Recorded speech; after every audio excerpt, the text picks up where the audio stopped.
Қазір айтатын әңгімемді мен ешқашан ұмыта алмаймын.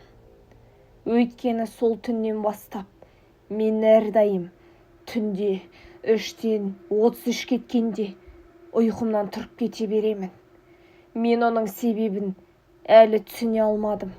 Бірақ та күн сайын сол уақытта тұрып, менің де жағдайым мүшкіл екені белгілі шығар. Оқиғаны басынан бастап айтып берейін. Біз Айдос екеуміз мектепте кеш қалып қойдық. Робототехника үйірмесі бар ғой, соған дайындалып жүргенбіз. Әдетте күзетші сағат 12-де мектепті жауып тастайтын. Бірақ та біздер өтініп сұрағаннан кейін жарайды, 1 сағатқа деп бізге мектепті тапсырды. Біз отырдық, жұмысын жасадық, роботтармен айналыстық. Кенеттен Айдос: «Ей, сабаққа қарадың ба?» деді. Телефоныма қарасам, 3-тен 31 кетіпті. Жүрегім шым ете қалды. «Ей, күзетші кеткен сияқты ғой», дедім. Есікті барып тарттым.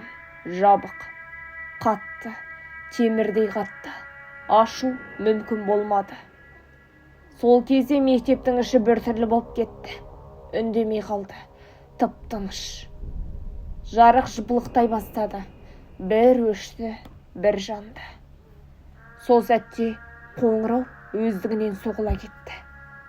Бірақ әдеттегідей емес, созылып, сәбидің жылағанындай бір түрлі дауыстар шыға бастады.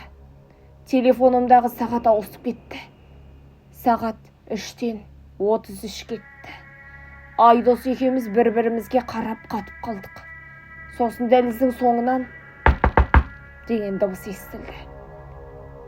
«Естіп тұрсың ба?» дедім сыбдырлап.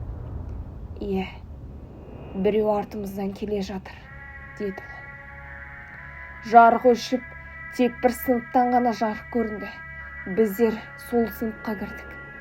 Ал тақтада бор өздігінен жазылып жатыр.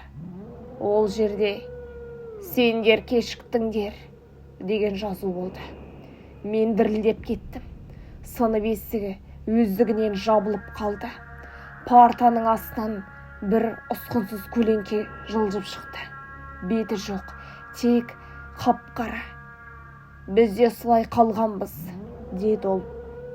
Айдос айқайлап есікті тепті. Ашылды да біз қаша жөнелдік. Дәліз ұзарып кеткендей болды. Қадам дыбыстары көбейіп жатты. Біздер паникадан не істерімізді білмей қалдық. Спорт залға кірдік. Есікті тарс жаптық. Қабырғада «Бізді ұмытты» деген жазу болды. Бірақ та ол қарапайым жазу емес, сол көлеңкелерден жиналған жазу болды. «Сендер біздің орнымызды басасыңдар», деді олар. Мен жылап жібердім. Сол кезде өрт дабылы қосылды. Қызыл жарық жанып, бәрі жоғала бастады. Есік ашылды. Біз сыртқа жүгіріп шықтық. Таң атып келе жатты. Бірақ содан бері әр түнгі 3-тен 33 кеткенде мектептен қоңырау естіледі. Мен не істерімді білмеймін. Бұл шаруадан кейін мен өзімді өте қатты жайсыз сезінемін. Ал менің болашақта тағдырым не болмақ?